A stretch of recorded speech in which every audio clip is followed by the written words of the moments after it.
So I'm going to go ahead and get started. And our first question is, where were you born and where did you grow up? I was born in Cherokee County, South Carolina, and I grew up in Shelby, North Carolina. And can you share with us some experiences from your formative years that made you feel a sense of inclusiveness and belonging? Well, when I was growing up, it was a rural community. So everybody knew each other out there on Route 2 Shelby, and we played together. All the kids played together and went to school together. So yeah, I didn't feel a sense of isolation or anything like that. Did you experience any prejudice or discrimination during your formative years in your neighborhood, grade school, or high school?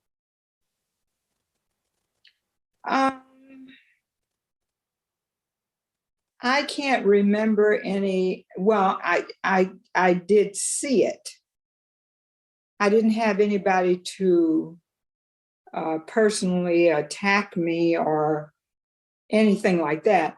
But when we would go downtown, you would still see some of the water fountains that were in Shelby, where you had a colored water fountain and a white water fountain, and bathrooms that were colored and white. And so I did see some of that when I was very young coming up, yes. Was there any particular time you mentioned that you didn't experience it yourself, but you saw it, where there was like an episode that you witnessed?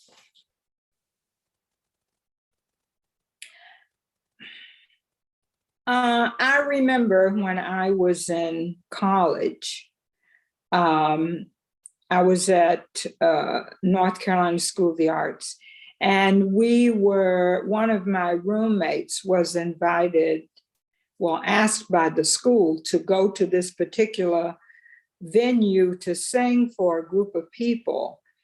And when she got there and they discovered that she was African American, all of a sudden they didn't have time for her to be included on the program, which was very hurtful to her and was devastating for all of us, so much so that Dr. Vittorio Giannini, who was the president of the school, gave a convocation, and he said, if one of us in this student body, which was a very diverse student body, with kids from all over, and he said, if one of us is not welcome, none of us are welcome. And that was the policy of that school. When would you say you were first aware of your race? Well, I think I've always been aware of my race. But it's not something that I obsess about. I still don't. Yes, I'm a woman of color. I have a very mixed family. And growing up, that was just the way it was. And we didn't dwell on the fact that, I am Black. Therefore, I have to feel negative about it. No, I felt very fortunate to have the background that I had. I feel fortunate to have gone from my small town community into another small school, which was North Carolina School of the Arts at that time. And there was inclusiveness in both those instances. So no, I didn't grow up feeling like I was a second-class citizen by any means. What made you decide to attend college, and were there any sort of mentors in your life who put you on that trajectory? Well, my grandmother raised me, my grandparents, and they just expected me to go to college. I mean, my grandmother she went to Claflin College in South Carolina, and my great aunt was one of the first African American principals in Gaffney, South Carolina.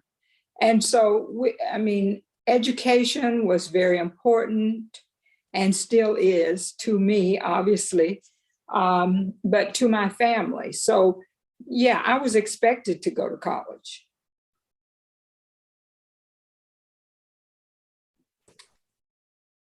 And what would you say motivated you to follow your career path?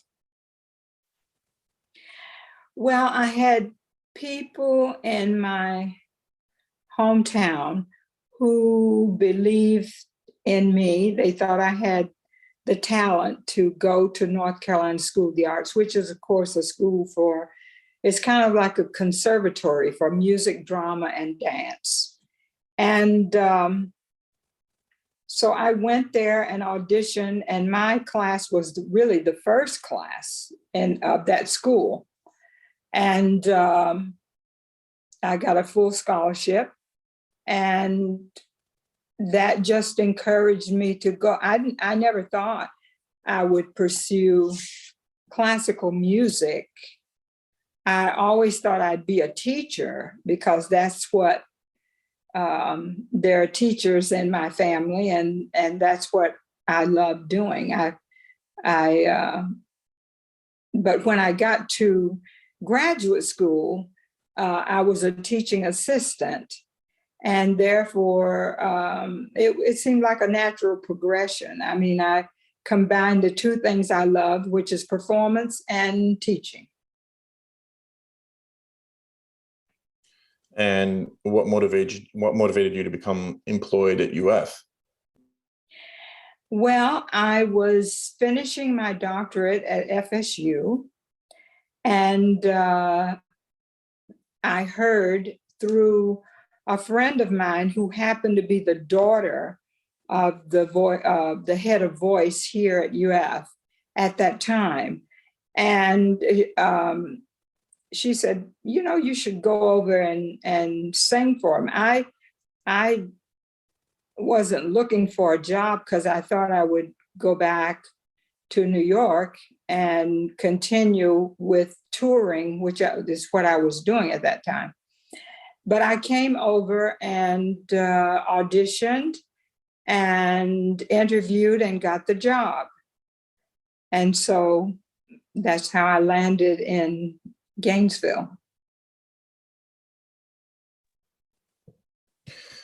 Can you speak to the direction that the leadership has taken in the College of Arts in relation to racism and anti-racist action?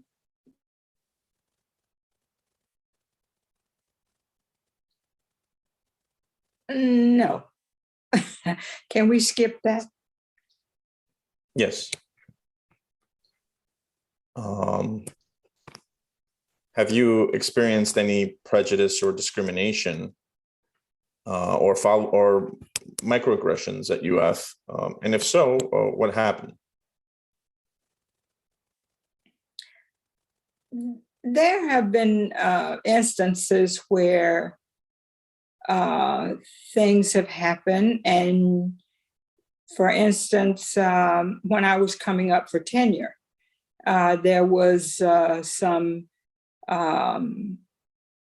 struggle there, not because of my work, but because my boss at the time didn't think that I would have enough support from the faculty. But it ended up that I did get tenure, and but it was not without some anxiety and some pushing on my part, because I felt like, as I told him, I don't need tenure. I could I could go somewhere else and get a job because I'd been offered other jobs. I said, but I'm going to have it because I deserve it. I've worked for it and I will have it. And so I did. I presented my materials and met with him and the dean at that time and the president of the university, and I was supported by them, and I got it. Hey, Dr. Graham, prior you mentioned that you've been part of the UF community for over 42 years. And if my math serves me correctly, that would have been about 1979. You would have. That's when I came, yes, 79. Indeed. Could you speak to, 1979, really, are we able to speak with a lot of faculty who were part of the community at that time? Could you speak to what was the climate like, for yourself? Well, when I came, there was only one other African American, and that was Professor Elwyn Adams. And so he became a good friend over the years. And there were very few, I didn't see very many people of color at that time. The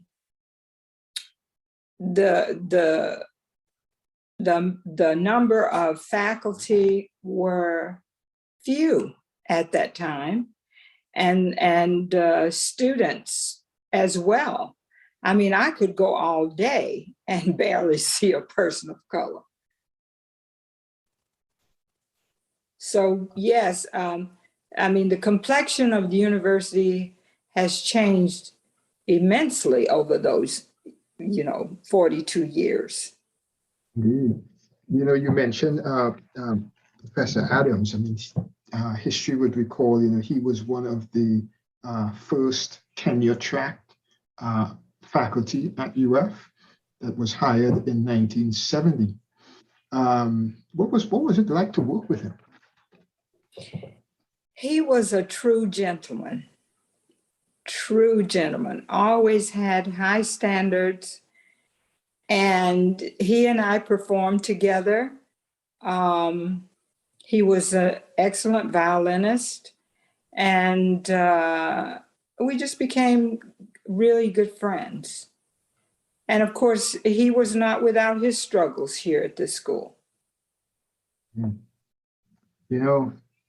Could you speak to, I guess, that allyship or that partnership and how, being faculty, in a minority faculty, how is it that you supported each other and found community together?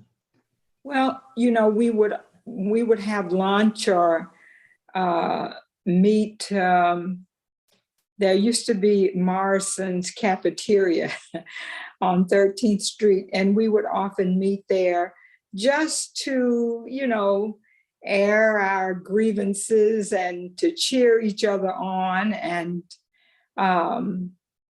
talk about our performances and how we felt about the climate at UF at the time and what could we do to try to improve that.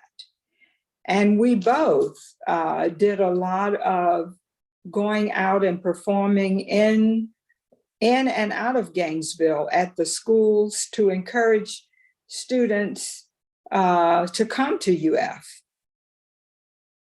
Because at that time, I think very few African Americans would consider UF for music. They always went other places.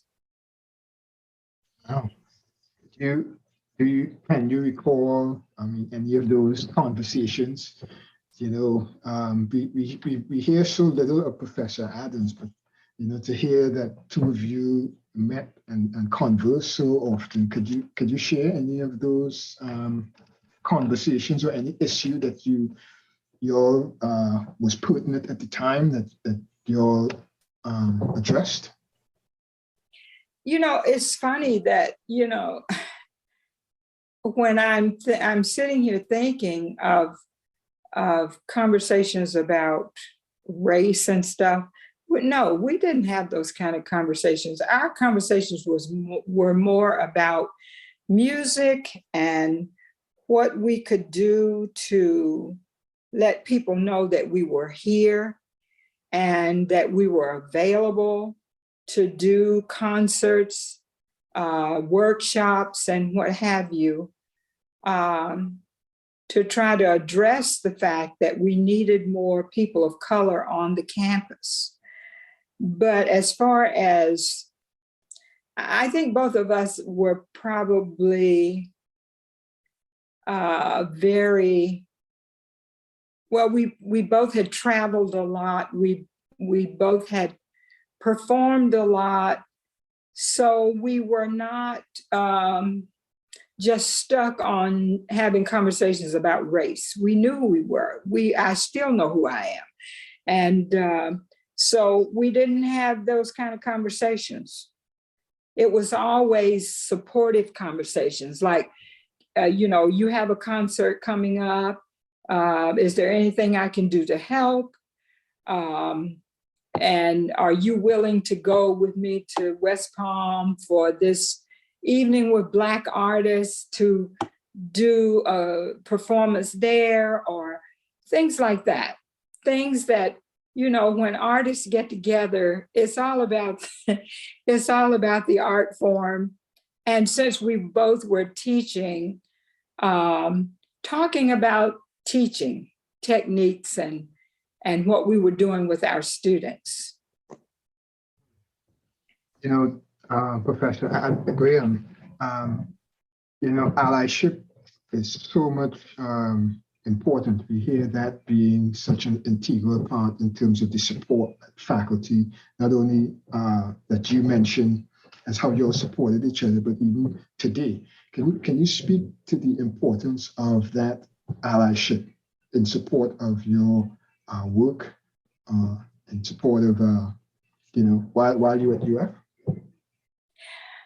Yes, I think I've been fortunate because I've had good colleagues who have been supportive, and I try to do the same thing. I try to be a good colleague and support and do whatever I can to make sure that faculty know that we have to stick together. We have to come together. We have to be supportive of each other if we are going to make this journey a long one, to concentrate on what we're there for, to remember what we're there for. We're there to educate students and to hopefully enlighten them to be good citizens, to not just be good musicians, but to be good people who are empathetic and who see the person sitting next to them as not an other, but one of the community. We all are in the journey together. And so we try to share that feeling. And I often tell my studio, we are as strong as the weakest amongst us. So it would behoove us to try to be uplifting and not put anyone down, because we don't know what they're dealing with.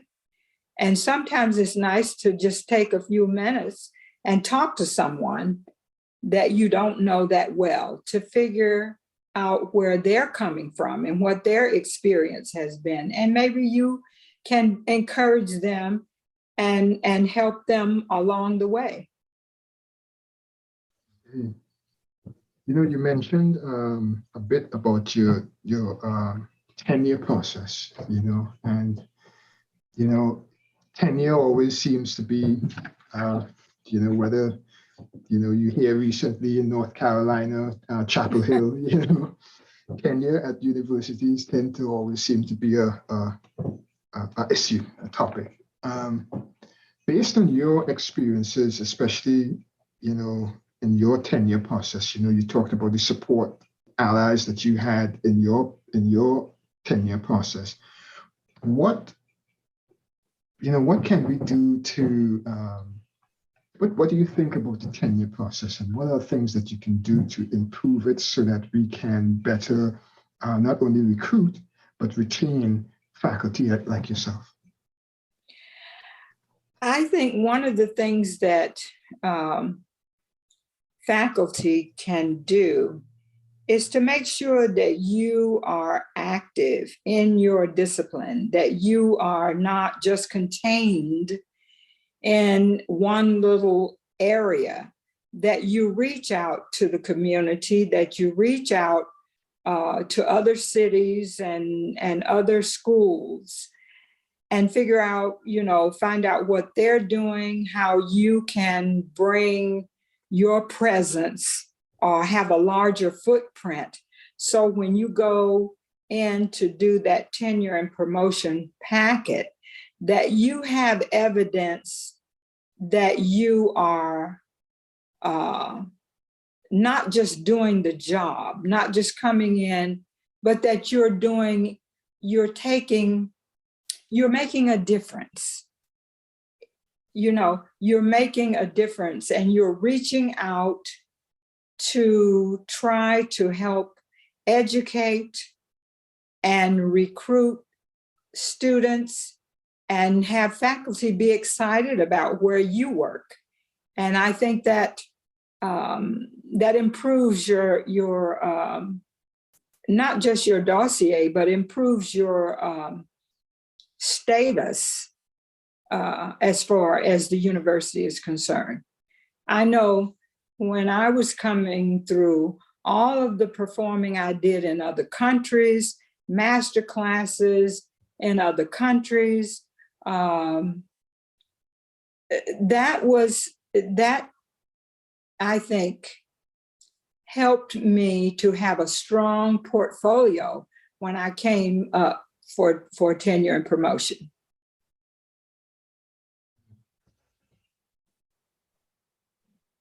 Can you speak a bit about mentoring and the importance of mentoring to faculty?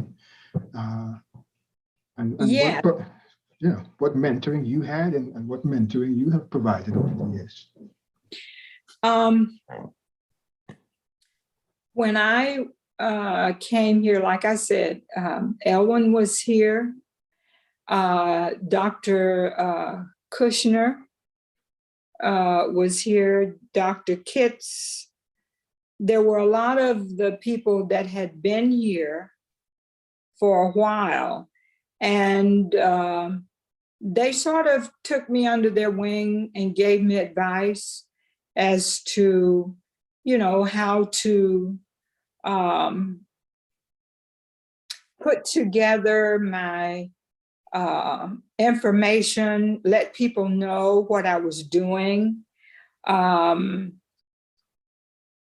kind of help me avoid pitfalls. So yes, mentoring is important. And I would like to think that I have been a good steward of that, because I've been head of the voice area for many years now.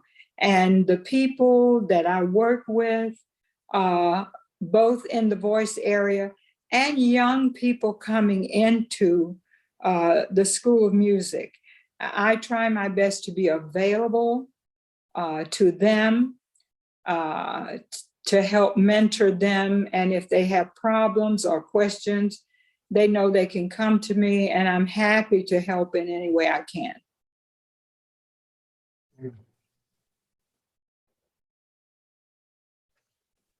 Next, I'm sorry, Sure. Deon. Go ahead, George.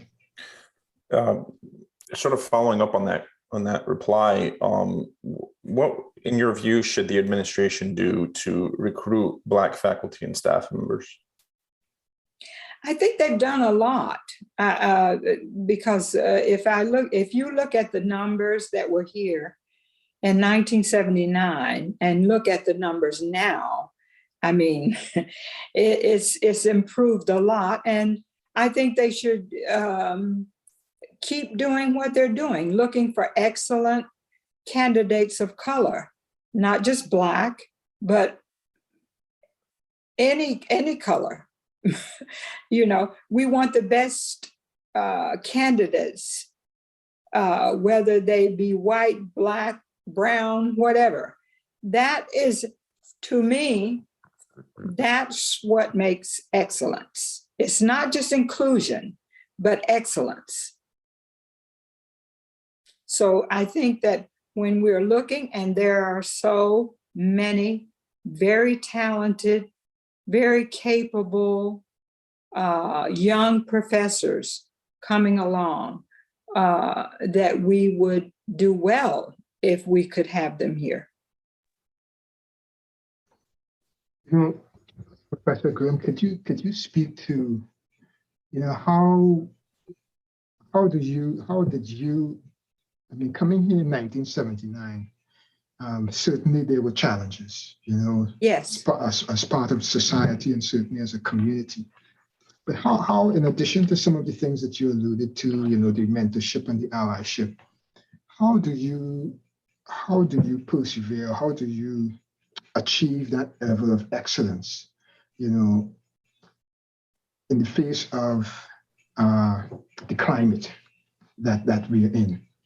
You know, so many faculty, you know, see these obstacles, and some may be discouraged. But you know, from your career, how was it you were able to rise above these obstacles and these things that trip up so many of us today? Well, I think that probably my good old Southern upbringing was a big part of it, because you learn early in life that you're not going to be given things, that you have to earn those things, and you have to set yourself apart by being excellent at whatever it is you are trying to achieve.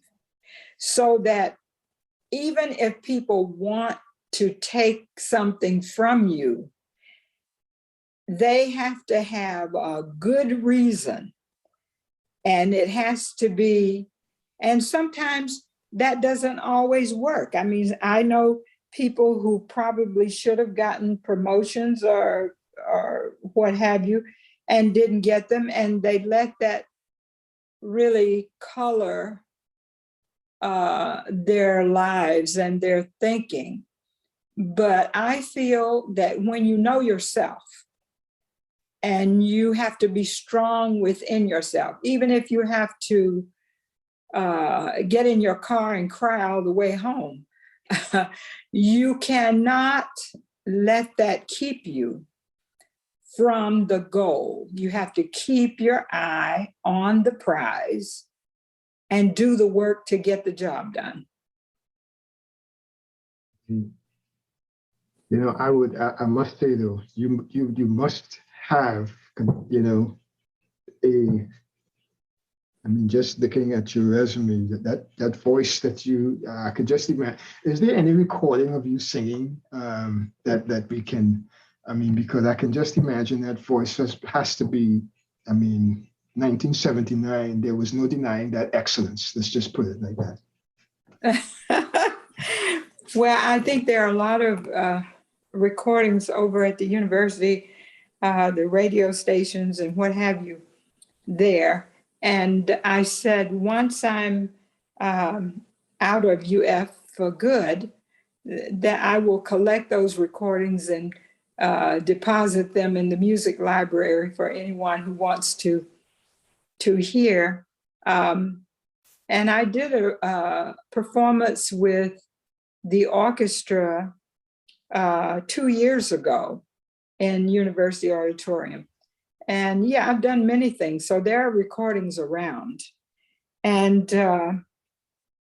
but yeah, that's you, if you want to hear me sing, I'm sure there are plenty of recordings around. Do you still perform? Do you still sing? Oh yeah. Oh yes. Mm-hmm. I'm not traveling the way I was. A few years ago, I decided that part of the travel and no, not anymore. That part is finished.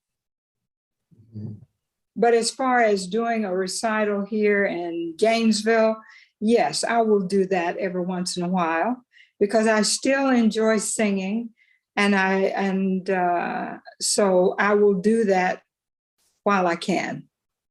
I'm definitely going to keep my ears open for that, indeed.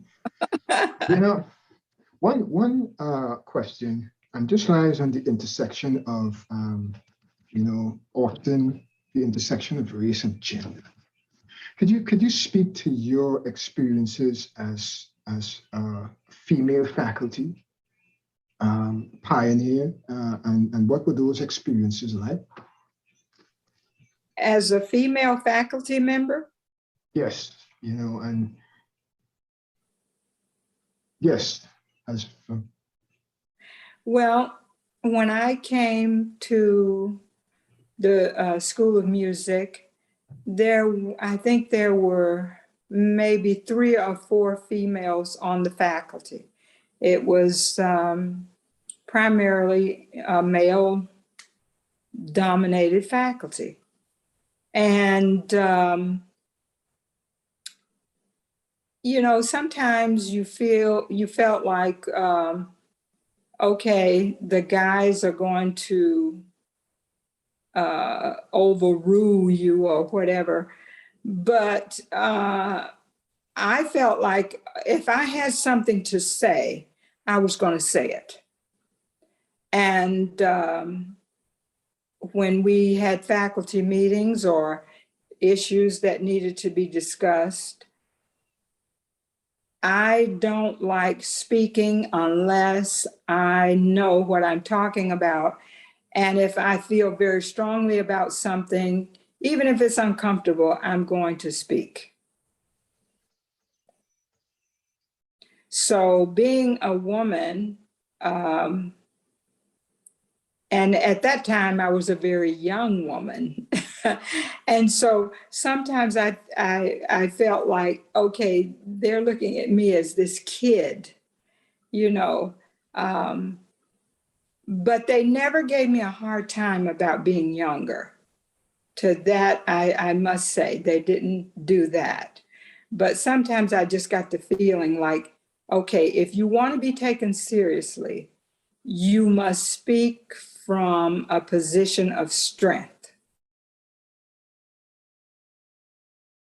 Be very definite about what it is you think needs to be said at this point. And that's the way I mean, that is one of the way I approach life. You know, I'm not a person that's going to be talking all the time. I love to listen because then I learn a lot about where people are coming from and how they are thinking, which gives me time and motivation to formulate my own ideas about what the situation is going to call for. You know, I guess we've come a long way from, I guess you said there were 3 female faculties to now we have a dean, you know, that is, you know, not just a woman, was prior to as well, but a Black woman too as well. So we certainly have come a long way though, and certainly a long way to go still. Yes, that is true. I look at the college now, and that's what I mean. It's such a different place, and that is a good thing. Yes, we have work to do, but as Rome wasn't built in a day, I wish we could flip a switch and have it all be equitable and everything, but we have to keep working. We must work. And in that work that we must do, what I'm sure over time, once, some things change and some things remain the same, you know. Currently, what work do you see us going that is most pressing that needs to be done to, make not only to elevate the College of Arts, but to elevate the university, so that we rise, we no longer on the same level with UNC Chapel Hill.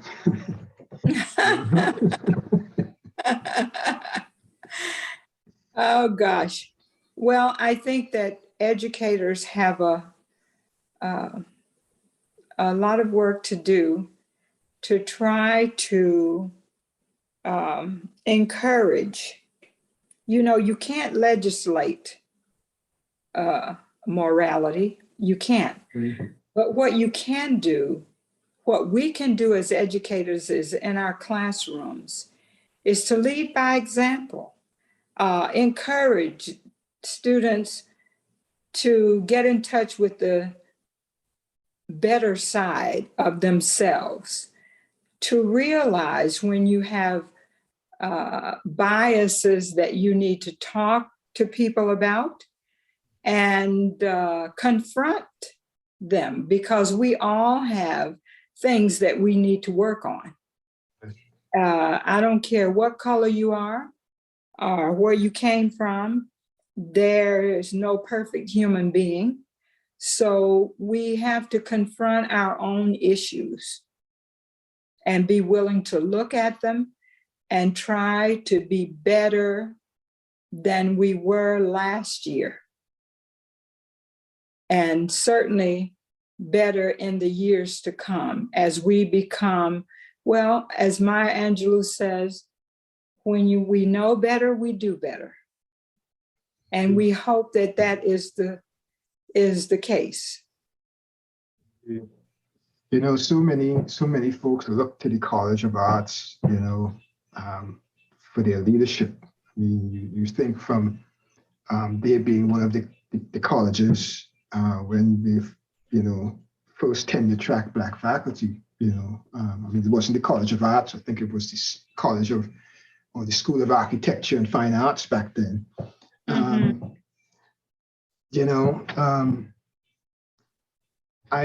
Can you share of some of the things that you have done, perhaps, in are doing now to in your program that to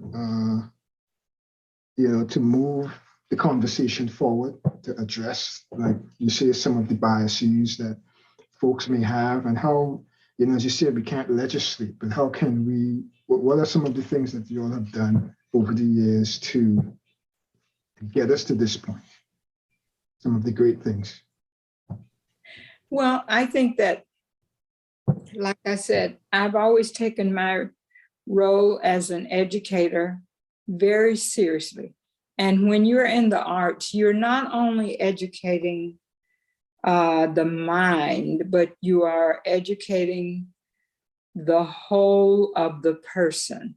You're not only teaching singing, but you are teaching that person to empathize and to get in touch with their feelings, not just about music, but about themselves and about their colleagues, about their families. We, as voice teachers in particular, I think, because we do deal with words and emotions, often students come to us because they are feeling or they've experienced some kind of trauma, and we have to deal with that. And we are trying to teach our students to have empathy for their fellow students, for human beings in general, and to not close their minds, but open their minds to the possibility that they could have friends from all over the world who have different experiences. And music is a wonderful thing in that it speaks to the soul of all humanity. I have considered myself to be very fortunate to be a part of that community and to use my voice to stand before people and to sing and to hopefully touch the souls and emotions of those people, to want to hear more, to want to feel more. And that is, I think, the mission of music. It's a universal language. It has no barriers. When people are listening to music, even if they don't know what the words mean, they can pick up the energy and identify with it. So in that sense, that's what my life has been about. And I feel fortunate to have friends and all over the world who feel the same way, that, you know, the arts keeps us kind of humane. It forces us to look at our humanity, and that's a great thing. No, Professor Graham, I think, you know, as you speak and you share that answer, images of Marian Anderson, you know, singing on the steps, Lincoln Memorial comes to mind. And you know, you're right, you know, we may not, I mean, music is so powerful. You know, if you think of that moment and what that represented, but just using her voice, you know, still echoes today. That's you know, right. Yeah. That's right. That was a great moment. And I remember as a young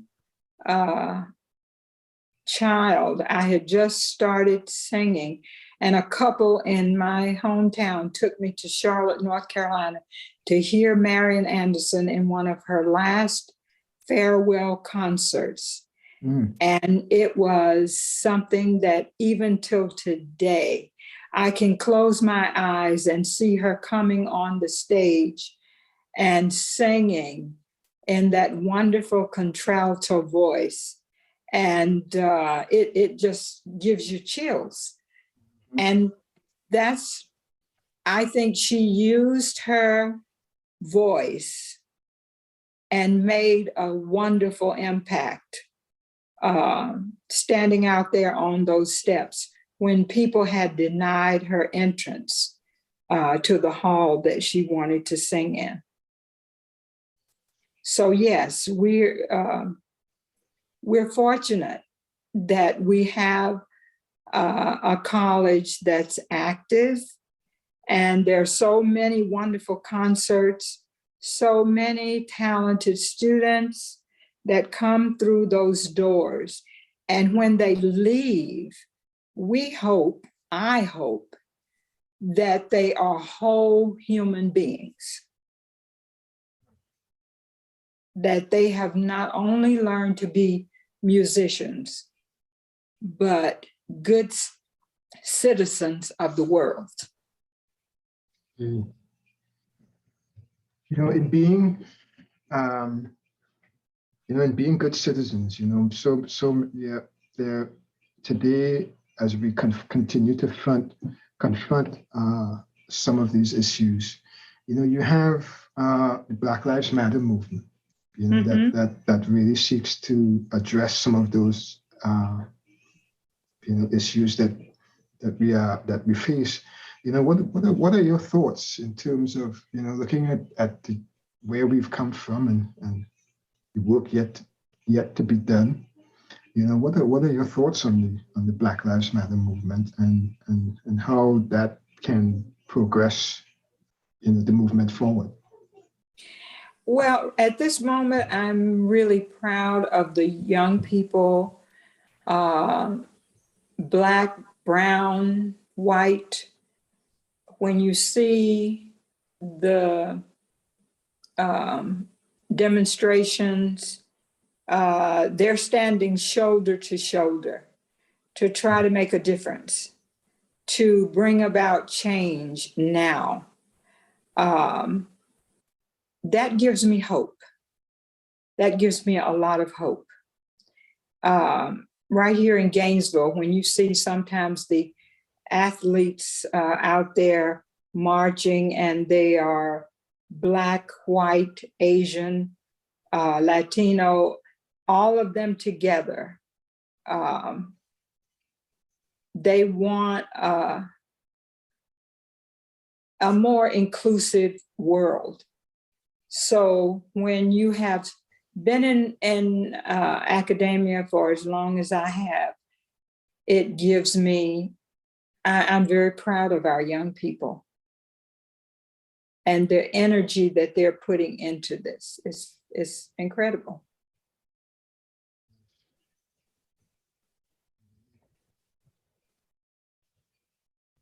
George?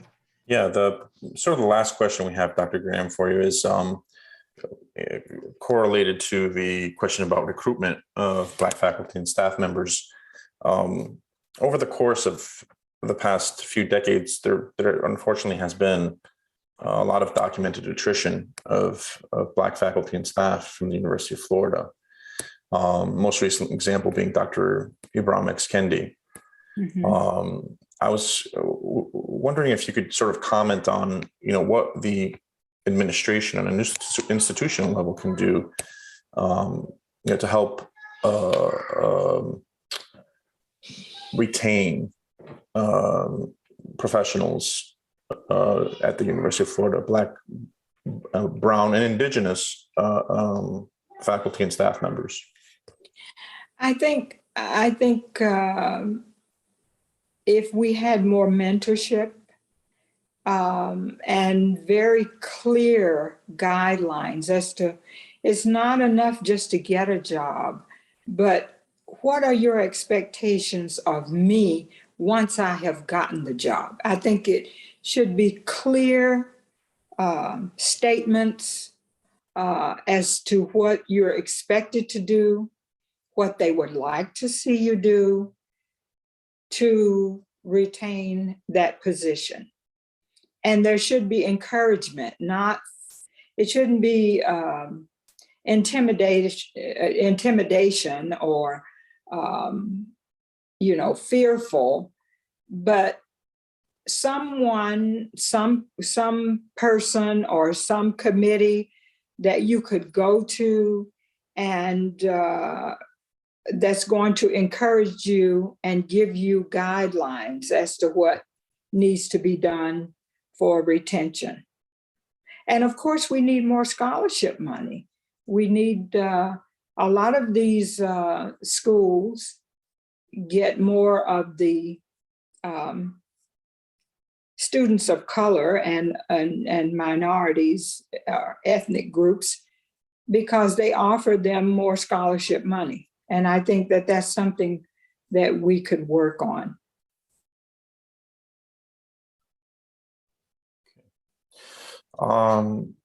That's all the questions I have. Deon, do you want to ask anything else? And then I'm gonna tell you, I am most intrigued to hear you sing. I'm not just, I don't want to, the recording, I'm gonna start with a recording for now, but knowing I'm keeping my ears open to hear you sing at that university. Okay, well, Dr. Sharp and I are thinking that we might do a concert in February, and if we do, I'll certainly let you know. Oh, please. That would be wonderful. Please do. Thank you so much. Thank you for having me. Thank you, Dr. Graham. Appreciate you taking time out of your busy schedule to meet with us. Thank you. Bye-bye. Bye-bye. Take care.